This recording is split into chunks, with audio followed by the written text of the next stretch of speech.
You're listening to the DCAU Review, hosted by Cal and Liam. Streaming on iTunes and at facebook.com/DCAU Review. Now, here's today's episode. Hey everybody, welcome to the DCAU Review. We are in episode 6 of the DCAU Review. Thank you for joining us. If you've been listening thus far with us, we appreciate you sticking around and giving us a listen. I am your host, Cal Renner, and alongside me, as always, my brother, co-host, good friend, Liam Renner. Liam, welcome to episode 6 of the DCAU Review. We got a stacked show today. We're reviewing 2 in one episode. Supersizing it. Supersize episode. So depending on how much we have to say, it might still be the length of a regular episode. But yeah, we got 2 shows to talk about, 2 very different, and yet there's some parallels which we'll get into. in the subject, both episodes deal with some real world subject matter. Yeah. And some sort of more realistic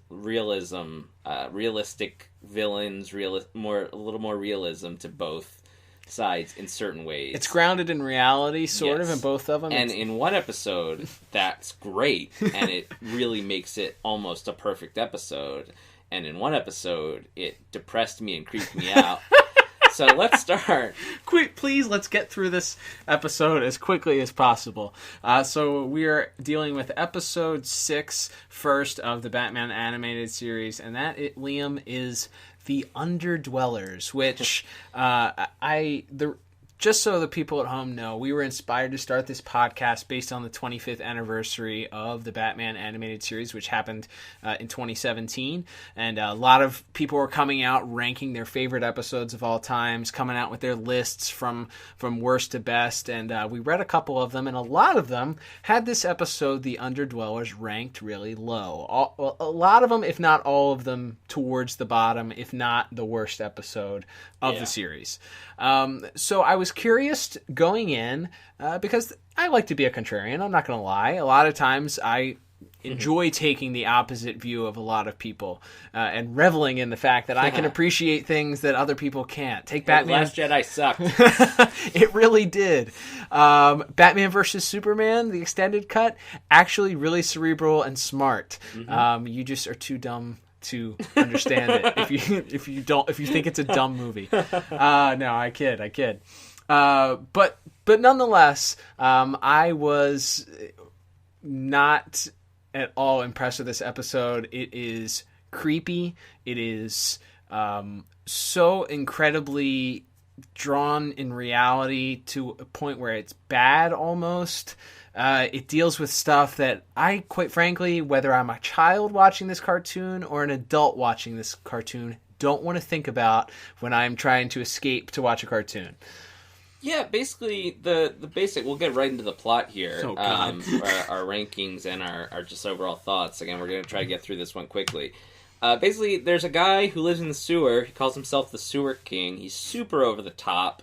I believe the man's name is Michael Pataki, played him. He did a lot of voice acting on cartoons in the 80s and 90s. Also was in Rocky IV.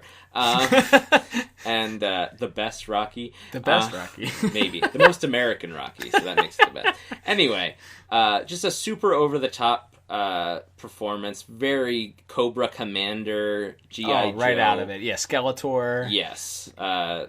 Thundercats, anything, you think just 80s cartoons, and you're on the right track. But yeah, we were watching it. You were like, he is straight out of a G.I. Joe cartoon. And yeah. Not only his voice, but his character design also. He's dressed like a freaking pirate. Yeah.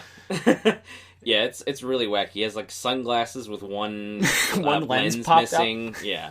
He has pet alligators. He has like 30 pet alligators that attack Batman throughout this episode. But anyway, yeah, so I gave the plot a 3 out of 10. It involves this man, the Sewer King, has, through nondescript means, kidnapped a bunch of children and has sort of indoctrinated them into silence. He refuses to let them speak. He has him serve him. They do chores. They cook his food. It's real weird. They work in an underground field right, of some kind. Like, there's a big point where one of the children who Batman comes across and ends up taking him to to Wayne Manor to care for him, to try to get information out of him, like hates the sun because he never sees it. Like, so it's very like it draws on a lot of stuff. If you've ever read anything about a cult, it's real world, especially or child abduction, yes, or anything that involves like the indoctrination of children. Again, that's a very real world subject. Yes, and it's not what I want in my superhero cartoons. I hated this. It made me uncomfortable. So again, it's like I understand they were trying to tackle something a little more real, but this was not the subject. But I almost don't like. I wonder if they just sat down and they were like, "How can we involve an army of children in this?" I don't know if that I don't know who was this written to.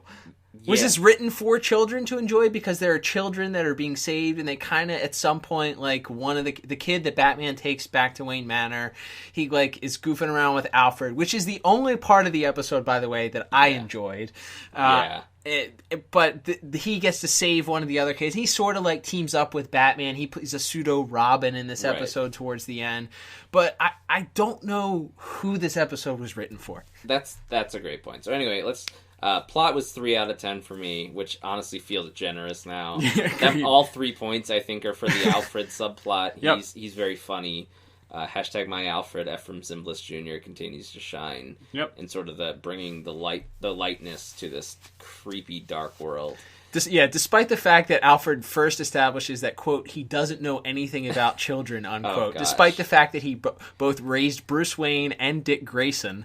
But okay, we're going to overlook that. Yeah, the Alfred side story, subplot, B story was entertaining to say the least, but I gave the plot a 3 out of 10 just because and again, that does feel generous because the rest of it was just a creepy mess. Moving on, let's go to animation. Briefly, I thought the Sewer King was animated incredibly well. I thought he looked like an anime or the G.I. Joe cartoons from the 80s weren't animated super well, but a lot of the times, if you had one character and all that was animated was his mouth. Sewer King looked good as a character. Whether or not his character design works, I don't know or care to delve into. And there were some cool Batman parts I know that you probably want to talk about. But I thought none of the kids had eyebrows, which was super weird. I don't know if that's part of the cult that he shaves their eyes. I don't want to know. But no, stop talking about it. But they all looked like they came from the new Batman adventures to me. So yeah, that's a good point. They went for a more streamlined, sort of easier to draw style in the new Batman adventures. But yeah, animation I gave 5 out of 10. It's not terrible, like you said. How much of that was for cape movement? A lot of that is hashtag cape movement. It's time for Liam's cape movement corner. A lot of almost every time Batman shows up, he looks cool, and a lot of that is how his cape flows and moves around him. So, like, I mean, if you want to call it instead of cape movement, if you want to call it just the Batman looks cool points. No, we're sticking with cape movement. Hashtag cape movement. But yeah, Batman looks cool in this episode. So yeah, I gave it a 5 out of 10. It's fine, but I think you pretty much covered the flaws of the episode as well. Certainly. Moving on now to music. Music did nothing for this episode. I didn't think it took anything away. I thought that the title card, I actually had some hope based on the title card, because the music from the title card was a little creepy, kind of interesting. It reminded me a little bit of the Last Laugh intro, where it's like, oh, this episode might be something interesting, but then it was just completely lost in the awkwardness and the creepiness of the episode. I gave it a 4 out of 10. Yeah, I went 3 out of 10. It's just really nondescript, and we talked about this a little bit in the Pretty Poison episode. This didn't have the strong plot or the strong voice acting to carry it over, and we'll actually get into that in our second episode of the day that we're going to talk about here. If the music is background or is downplayed, and the voice acting or the overall plot or the animation, if something else is spectacular, you can kind of forgive it. But here, you really probably could have used some really strong music. Yeah. Anything to distract you from this man and his children army and whatever. And it just wasn't there. So yeah, I went 3 out of 10 for the music. All right. We are breezing through this, thank God. Right on to voice acting. I thought, again, Alfred shines in this episode. Yeah. He's super over-the-top goofy. The first introduction we get to him, he's listening to music and teasing Bruce about seeing leprechauns. But I think you pointed out, he laughs at Bruce for Bruce saying he saw a leprechaun. Literally laughs at him, yes. Good job, of course, by #MyAlfred. And, he outside of that, the Sewer King voice, like I said, is voiced by a guy named Michael Pataki. He's so over the top. But you made a good point with that, with his voice, that if he hadn't been over the top, you felt like it would have been even more creepy. That's true. If he did a more quote-unquote realistic voice, it would have made my imagination run even wilder than it already did. It's like you can kind of see this guy. He's doing a cartoon character voice. That hopefully that was mandated by the network or something. So his being a super silly, over-the-top cartoon character is actually a plus. So I gave the voice acting a 5 out of 10, mostly because of him and Alfred. I mean, Batman's fine. Batman's never any worse than fine, I find, in this show. I did have to roll my eyes at the scene where the kid goes into Bruce's weapons room and picks up a gun, and Bruce comes in and he's delivered like the PSA line, like, "Children and guns do not mix." Ever. And you're like, where's the Yo Joe, like, and knowing is half the battle. Like, I was waiting for that to come in through there. However, his line at the end where he finally captures the Sewer King, and you can see just the rage in Batman at that point, and it adds another level to the psyche of Batman, if you will. He says, I don't pass sentence. That's the job of the courts, but I'm very close this time. Very, very close, So that I thought was delivered well. Conroy's good in Batman always, but that to me gave this a 5 out of 10. Yeah, that's about right. So my final score is 16 out of 40. If I can help it, I will never watch this episode again. I am so with you. Can they just delete that? Don't include this on the Blu-rays, please. Yes, they have the remastered Blu-rays coming out sometime later this year. I'm just like, just leave this one up. Yeah. I don't think anyone would notice. I don't think anyone would complain. I gave it a total of a 15 out of 40. So this so far is our lowest ranked episode. I would struggle to find maybe I shudder to think that there would be an episode ranked lower than this. Yeah, this is going to be tough to beat. I mean, this might be the king of Crap Mountain, so to speak. The sewer king of Poop Mountain here. Disgusted with myself. I know, that was pretty good. Of Crap Mountain here. There's not a lot. Like you said, the best part is Alfred, there's 2 minutes of Alfred doing physical comedy with the kid. Right. Trying to get him to be proper and use utensils and stuff. It's like that's not enough to save it. Nope. And this is an episode where the grading system very accurately reflects how good or bad the episode is. It's bad, trust me. It's real bad. If you want some awkwardness for 22 minutes, check out the Underdwellers. Yeah. Let's get out of here. Please, let's move to the next episode. So as we said, we're doing a supersized episode. We're moving on. The next episode in the chronological order of Batman the Animated Series. Liam, I don't want to say that this episode was at all affected by watching the Underdwellers beforehand, but I gotta say, watching this compared to that was like watching Citizen Kane versus Daddy Daycare 2 or something like that. Like, you just this episode just seemed so refreshing. It was like taking a bath afterwards, and just like for your brain. I don't know. This episode is fantastic. I think this is going to rank towards the top of all of the episodes as far as the Batman animated series is concerned. And Liam, P.O.V. is the next episode that we're covering. And I always remember thinking as a child, like, why did they name it that? And then, of course, you, as an adult, you're watching it, and it's, because you have the different points of view from the different cops. But it follows these, it's Renee Montoya, it's the rookie. What's the rookie's name? Wilkes, I believe. Wilkes, yeah. They don't give him a first name. They don't flesh him out. He's a real Archie-looking guy. Yes. Kind of looks like Archie from... Like 1950s Jimmy Olsen. Yeah. He's just missing the green suit with the red bow tie. That's a good call, too. Yeah, very, very redhead weird chin. All shucks. Yep. Wide-eyed rookie cop. Yep. Very, very stereotypical character there. And then you have Bullock in there. You learn very quickly that they're actually under investigation from the police, from a police lieutenant, internal investigations, and they're doing this interrogation along with Commissioner Gordon, who's there present, about this bust that went wrong. And it's a really, really fantastic episode. So let's jump right in. What did you think of the plot? What was your score? Anything that stood out to you? Yeah, absolutely. It's really good. Obviously, from the title POV, you sort of slowly get the story of this sort of sting operation that the Gotham City Police were putting on, sort of the sting operation gone wrong. And really all you know at first is that there's a fire and Batman was involved.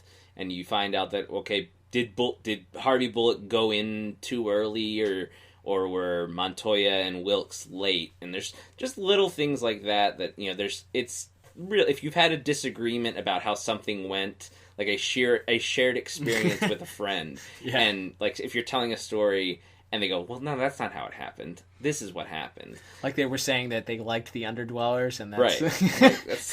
it's a good no, Batman that is episode. Not what I said. No, that is not what I said or true. Right. So you can see the sort of the dysfunctional family element of that in the way that Montoya and Bullock speak to each other, especially. Certainly. But you sort of see the different points of view. The rookie cop Wilkes has an encounter where he's almost run down by a car, and then Batman saves him and takes on the thugs, and it's fun to see his point of view is that, Batman's throwing weapons that we see him use all the time, like throwing stars and batarangs and grappling hooks, but to this guy who's so wide-eyed and innocent, he thinks he's a monster. He's shooting lasers. Right, he shoots like a grappling hook and electrifies the rope, and he thinks he's shooting rays out of his hand, and he's throwing sparks from his hand, and so so the idea of Batman as a more mythical figure in Gotham, and certainly. Even though he works with Gordon and works with sort of the top cops of the city, your sort of average beat cop not really knowing who he's heard of him, he knows there's a Batman, but he's never seen him up close, and that was really good. And then sort of an arc for Renee Montoya, who and we'll talk about this. She's around a whole lot. Like she's when there are cops needed, when there's dialogue needed from cops, she's usually around. She talks to Bullock, she talks to Gordon a lot. She graduated to the new Batman adventures. She even becomes like a plainclothes, I guess, detective by that point. Yeah. But as far as her actual character, we don't get to hear her point. Literally, it's funny, the episode's called POV, but her point of view on things, or her sort of view on Batman, or how the city works. Certainly. We get an episode later on with Bullet for Bullock where Harvey Bullock is literally the main character in this story. Batman's sort of the side character, so we get a little bit more of that character fleshed out. We've seen a lot of Harvey Bullock, and we see it. His character gets to be fleshed out. Commissioner Gordon's character sort of gets to be fleshed out, but we don't ever see beyond this episode. She's just kind of there. She adds some lines when there needs to be, but it's cool to see this character used in this episode. Absolutely. So she did a really great job. So for plot, for me, I gave her an 8 out of 10. Nice. I thought it was really, really strong. And we'll get into some of the other episodes of why. But yeah, just as a plot, the idea of how you don't get to see that a lot, of how the other cops, how the other people view Batman, view the criminals of the city, view the methods, that come along. And again, we talk about stuff that you don't want to talk about, real world stuff. The idea of, these cops are accused of being on the take, of intentionally bumbling this sting operation. Things that you're not going to get. There are not a lot of cartoons, especially for children, that are going to cover the idea of, police taking bribes or dirty cops. Right, dirty cops. You're not going to hear a lot about that. So the idea that this would delve that deeply into that, and then despite Renee Montoya and the other two are suspended, they turn in their badges and guns. But they kind of show she's still a good person. She still goes after. She wants to solve. It's her case. It's her case. She doesn't want. She's taken off the case. She's suspended, but she still goes to the docks to find these crooks and ends up helping Batman save the day. Yeah. Which is it's cool, and like we said, it's refreshing to kind of see some of the other points of view, literally, as the episode is called. Yeah. So you gave it 8 out of 10. I actually gave this a perfect score. This is a 10 out of 10 for plot for me. We need a sound effect for when this happens. I know. Something... Like the party horn. Blah, blah, blah. Yeah, hey, I'm all about that. Love a good party horn. So, yeah, my thoughts on this... again, it's hard not to compare this to the previous episode that we just ripped apart. But... I mean, everything about this episode is good. I was thinking at the end of the episode, they don't even show you this guy, the boss, whoever this is. He's sort of in the shadows. He's a guy wearing a monocle. They never give you a close-up of him. The point of that is that he's not the focal point of the episode. It's not about who the bad guy is. Right. This episode doesn't even have a ton of Batman in it. Yeah. Batman is sort of a side character. So it's about establishing, who these people are. It does a good job. I think you pointed out that Bob Hastings as Commissioner Gordon doesn't have a ton of lines in this episode. He's sort of the background figure in the interrogation scenes, but he's very effective. Adds some layers to him as he cares about his cops. This job is his life. He cares about it. He's serious about it. This is his city. He wants to be effective here. It's not just a job for him. This is his life. He cares about his cops like he would his own family. So I think for those reasons, along with the fact that it's hard to point out any flaws in this episode. I can't think of anything that doesn't. Things are explained very well. It's a very simple story in that it's a sting operation set up by the police that is trying to nab these gangsters. The gangsters are based on Bullock's idiocy of going in before his backup arrives there, even if it was for a good reason. That's actually something that plays into more of Bullock not trusting Batman. Because the idea is, and it's made clear, Bullock goes in because he sees Batman. Right. And so, because in Bullock's brain, Batman's not on the up and up. There's something he doesn't buy what Batman's selling. Right. And he's legitimately, so the idea, and that actually comes up later when the lieutenant who's interrogating the cops accuses them of lying. Like, well, one of you must be lying, and Montoya has a line where she says something along the lines of, "Well, I'm sure Bullock had good reasons for going in before we got there, but that doesn't change." And then she goes from there. But it's a very little thing, but it's something that everyone's justifications. Bullock didn't go in because he wanted to be a hero, or because he's an idiot, or he's just a bum. He's not Chief O'Hara, He's not a bumbling fool. Like, he thinks this darn Batman's gonna muck everything up for me. I gotta get in there. The real cops gotta get in there and do the cop work. I can't let this freak in a bat mask mess up my sting operation or our sting operation. Yeah, that's a very good point. I didn't even think of that. That adds to the layers of it. So that, coupled with the fact that it's a Montoya centric episode, we get to learn some stuff about a character that we don't know a whole lot about, and it uses Batman effectively. It's still his show. He's still the person that kicks butt at the end, but Montoya actually helps him too. Montoya is the one that helps kind of foil the boss, whoever the guy with the monocle is at the end. So for that reason, and just because it's a great episode, I gave the plot 10 out of 10. Nice. All right, so let's go on to animation. I thought there was.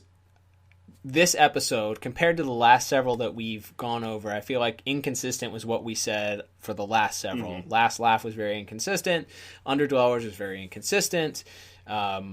Pretty Poison, super inconsistent. Yeah. This episode comes pretty close to being perfect. I gave animation 9 out of 10 on this episode. There's an early scene where they're in the cop car that was a little, I'm not so sure about this. But this episode overall, super, super effective with the animation. The scene where the rookie's talking about Batman, throwing sparks out of his hands, where Batman throws the spikes that kind of pop the tire, was super cool. Any of the scenes with Batman in it, like you mentioned, there's a scene where they're in the warehouse is on fire, and Batman's down on the ground. I think he just is taking down one of the villains, and he turns around and looks, and it's just the whites of his eyes, and his face is in the shadows. That whole scene too, with the fire going on, the coloration in that scene is super cool because it could look really, really bad because they're kind of weird colors. It's red. There's a lot of reds, a lot of purples. We look kind of bizarre because that isn't necessarily how we would look in real life, but it's really effective. It's great comic book, like it's very comic booky. They do that coloration a lot in comic books and it works so effectively. And I have an extra point that I'll give out later that we'll talk about another reason why I love the animation. But when Batman drives the forklift into the side of the boat is great. There's a scene where Montoya, after Batman is captured by the villain, she comes in, she's peering through the window, and the glass is sort of discolored, but she looks through it. It's just super good. She puts her hands up against the window. For that reason, very many others, the consistency of this episode, I gave it a 9 out of 10. Yeah, I also went 9 out of 10. It's for all those stuff you mentioned, I can't add a ton, but I will say the interrogation scene, it's you don't see, it's kind of a dark room. There's a light, there's one lamp that's sort of there's a big circle of light where there's the 3 chairs of the cops are sitting being interrogated, and then Gordon and the lieutenant are sitting there asking the questions. Where the lieutenant is, Gordon doesn't say a whole lot, but and it's again, there's the light kind of moves a little bit. Like there's a spot where Gordon stands up in front of the light, so he's darker. There's more shadow on his face. There's a lot of minor things like that again... Yeah, there's a lot of walking in and out of the shadows for those guys, too. And to me, and we've said that before, and it's worth repeating, is like that's one among other things, and some of that is the fluidity of the animation itself, but those little details are what really separates this from the Spider-Mans and some of the non... some of the other superhero cartoons. The cartoons of the day. Even cartoons in general, not just superhero. Right. Think of something like the Ghostbusters cartoon, or some of the funnier cartoons of the day. Like certainly, just that little bit of detail, and it adds a little bit of more atmosphere. Agreed. And this show is to a lot of extent that atmosphere, that sort of. Gotham City is a dirty city. I don't know if we mentioned it in the Last Laugh episode, but the harbor is like brown, like it's grimy. It's so gross city. It's a gross city, and they getting little things like that, or how people look, or like you talked about sort of the windows sort of being a little grimy and stuff, like just little details like that that nobody would blame them if they left it out, but they went that extra mile to put it in, and you can tell. That's why this show and this DC animated universe is the gold standard. Agreed. Like that's why we love that. That's why we're doing this show. Is like because there's stuff you can go back and watch that you maybe didn't notice, but when you look for those there's every time you watch it, you'll find a new detail that you didn't notice before. Of them putting in that little bit extra work. Yep. That made it, in addition to the sort of the general animation and the voice acting and the music. There's those little extra details they went the extra mile to make it special. Even the part where the criminal is trying to get into Batman's utility belt and the pink dye sprays on his face and his face is pink for the rest of the episode. Like super super funny, super little details like that work out really well. So you gave it a 9 out of 10 as well. Absolutely. Awesome. All right, so moving on to music. And so music is interesting because I think you have an interesting take on this. To me, the music didn't stand out too much, but I think you think it works in the favor of the episode, and I tend to agree with you. Yeah, my basic thought, and we've talked about this in past episodes, sometimes the music can just kind of blend in, and it doesn't really add, it doesn't really take away, and sometimes that's a detriment to the show. A stronger score may have, musical score may have helped a show like the Underdwellers, which we pretty much hated. Like I don't know if there's anything that can help. That's the Underdwellers. fair, but I mean there are episodes that are some are completely carried. There's there's an episode down the road, The Forgotten, that we're going to get to, which the music. I mean that story isn't necessarily the greatest story. The animation may not even be great. We'll find out when we get there. But I will remember those themes. Yeah, the harmonica from that. Yes, the harmonica from that episode. Like the Western rock themes that play throughout that episode are outstanding. But in this case, the episode is so character driven. Yeah, it is so focused on Renee Montoya and to a lesser extent Bullock, and getting across who these people are. It's a very character focused episode. So in this case, the music kind of pulling back and allowing these actors to act and to get across the emotions that these characters are feeling, and to let the animation show you what they're feeling. Right. Sometimes the music, it's better, I think, if the music is a little bit in the background, which Agreed. is maybe not something I would have thought of if I just watched the shows. Again, that's sort of when my score is 4 out of 10 because it didn't, like I said, it didn't add and didn't really take away from the show. But that's, again, I think it's almost to it's to the advantage. The animation stood out more to me. The plot, the voice acting, all stood out.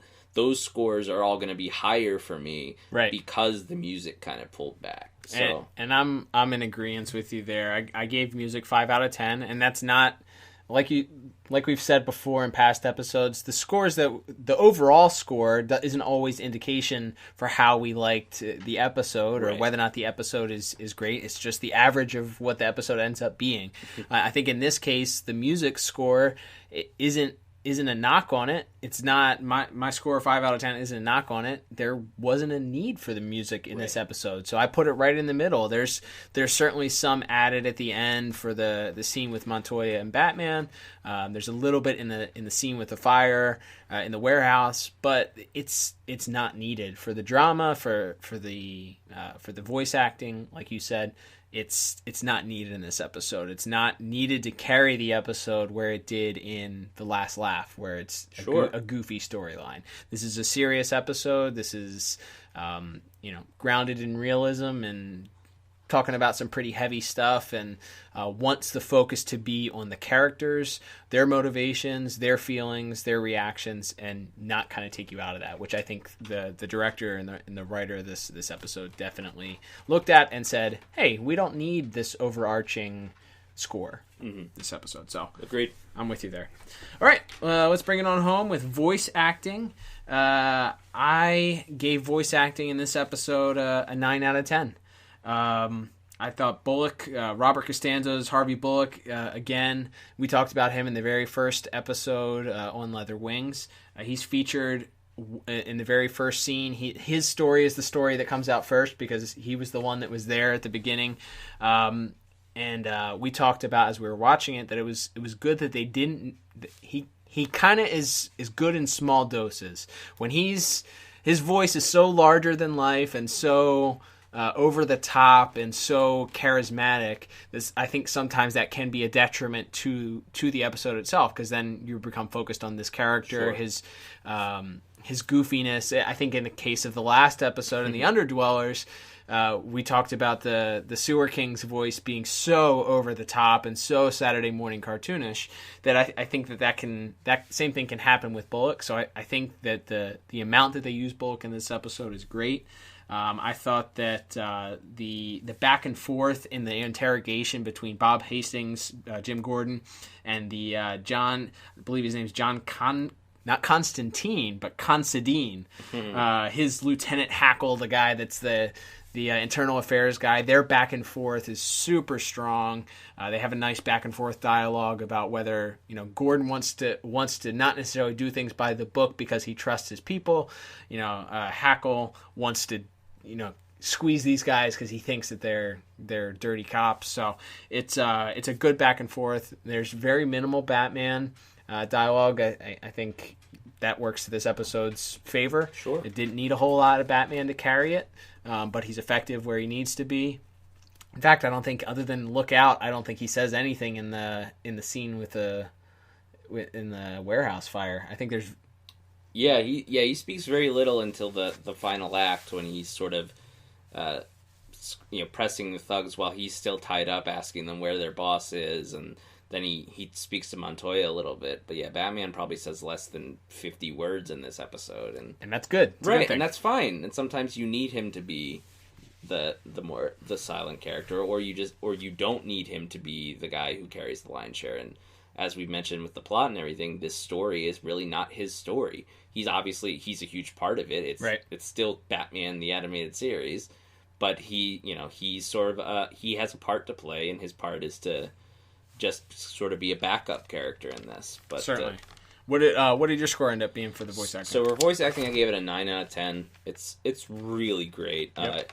Ingrid Olio, I may be butchering that last name pronunciation, but as Renee Montoya, she's phenomenal in this episode. Yeah. She's great, and you get across this idea of her being, again, you don't necessarily know her that well, but you know she's tough, and she's, even when it might be better for her to throw Bullock under the bus and say, yeah, no, he's a loose cannon, he's an idiot. Right. And even when he's almost, Bullock's kind of willing to throw her and the rookie cop, Wilkes, under the bus and say, hey, they were late, I had to go in, because Batman showed up and they were late, I had no choice.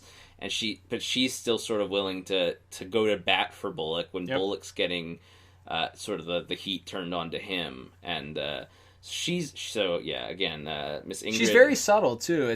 She doesn't have a lot of emotion in her voice. Mm-hmm. It's very subtle. She's very cool, calm, and collected, which I think adds to that character. Mm-hmm. Why I think it would have been interesting to see that character fleshed out a little bit. But she's very, very almost monotone in some scenes. Even when she feels like she's being grilled, I mean, she raises her voice a little bit when they start. When they start giving the rookie a hard time, but she doesn't have to. She speaks softly and carries a big stick. You know? She's very confident. Like her thought process, and you can see that, and that's why the animation and the voice acting are such a great pair in this episode. You see, she's very confident. She believes, I have the truth on my side. Right. So I don't have to lie or throw Bullock under the bus or do anything. I can just tell them what happened and things, because that's what happened. This is the right thing. It's a very subtle thing. And Bob Hastings is Commissioner Gordon. He doesn't say a ton in this episode. Right. He sort of admonishes the lieutenant a couple times during the interrogation. And sort of there's a part where the lieutenant's calling them all liars, and Gordon gets in his face and tells him, nobody's calling anyone a liar, and my officers may be a lot of things, but they're not liars. Yeah. And that was super cool. That was awesome. And then at the end, when the lieutenant's still trying to be a jerk, and it's like, hey, you were suspended, this isn't your collar, and all this sort of silly, I guess, police red tape talk, and Gordon grabs him by his lapels and tells him to get out of his face, and it's very clear at the end that Gordon is still the boss. Yep. And it works to sort of establishing how Gordon views justice. Yep. How he views the law, in that there's some gray. Yeah. It's not always black and white. That's why he works with Batman. And there's some of those guys, it's funny because you kind of get the sense that Bullock may not be a clean cop all the way. He's a little bit dirty, and other portrayals that whether it's in the comics or on the Gotham TV show, he's a dirty cop too. He's just not as bad as the other guys. He has a sense of right and wrong, but it's just not as defined maybe as Gordon's. But in that you see that Gordon recognizes there's gray in how the justice is served. Absolutely. And so Bob Hastings, again, not a big part to play, kind of like the Batman role in this episode, but the part he plays is important, and again adds the gravity and letting you know, and that's sort of I think a rare thing. If you look at this as something for children, like that's a rare to tell a child that basically it's okay to maybe not do things by the book if you really believe that the right if sometimes you have to go off the ranch if you believe that the right thing is not being done otherwise. That's not something you're going to hear in a lot of children's cartoons. Children and guns do not mix ever. That's what you're going to hear a lot. Follow the rules. Do everything by the book. Listen to your teachers. Listen to the cops. Listen to the whatever. It's like, and again, for the most part, that's listen to authority. For the most part, that's the right thing to teach children, especially when they're young children. But the idea of nuance, of teaching a nuance, of giving a nuanced message at the end, that yes, these people kind of bungled some stuff. They stumbled along the way, but they still got to that finish line, right. and that's what matters. Like, yep. That's a very rare thing, especially in a children's cartoon. And again, that speaks to some real world stuff that worked. Yes, in this episode versus what was in the Underdwellers episode. Yeah, so I think for a total here, my score is 30 out of 40. 30 out of 40, nice. One of the highest ranked episodes we've had so far for me. What about you? So my overall score is 33 out of 40, but I have a bonus point to assign. I mentioned it, sort of alluded to it before, but I love this episode because as we were watching it, so many things stuck out in this episode as being influenced by the old Max Fleischer Superman cartoons. I think Montoya's character design, the way that they drew her face, the way that they subtly, I feel like Lois Lane in the Max Fleischer episodes never had a nose. Very wasn't like you can see her nostrils, but you can't really see the outline of her nose. Her character design mirrored that very similarly. Some of the facial reactions, some of the things that different characters did, the shadows and stuff, just mirrored it so well. The look of all the gangsters in the episode, a lot of guys in zoot suits with the hats and little pencil thin mustaches. Yep. And just the way that some of the characters moved and the way that the shadow... I feel like when I think of the Max Fleischer cartoons, I think of a lot of backlighting. I don't know why that is, but there was a lot of lighting from the back and shadows in the front, and that's what this whole episode reminded me of. So those Max Fleischer cartoons, if you guys haven't seen them, be sure to check them out. I'm sure they're on YouTube. Some of them, I don't know if all of them are, some of them are in public domain. Yeah. So you can find them... if you want to, you can go to like there's like dollar bin DVDs. You'll find them in like a cartoon mega pack DVDs with like old Mighty Mouse cartoons and other stuff. They're worth a pickup because, I mean, that's what a lot of the inspiration for Batman the Animated Series came from, was these Fleischer cartoons. So I'm A+ on that. Bruce Timm and the animators of this episode get an A+ from that. So add an extra point. So that brought my total up to 34 out of 40. So my highest ranked episode thus far of the series. So great episode. P.O.V. Go check it out. Underdwellers, burn it. Burn it down. Burn it down to the ground. All right, guys, so we are just about out of time.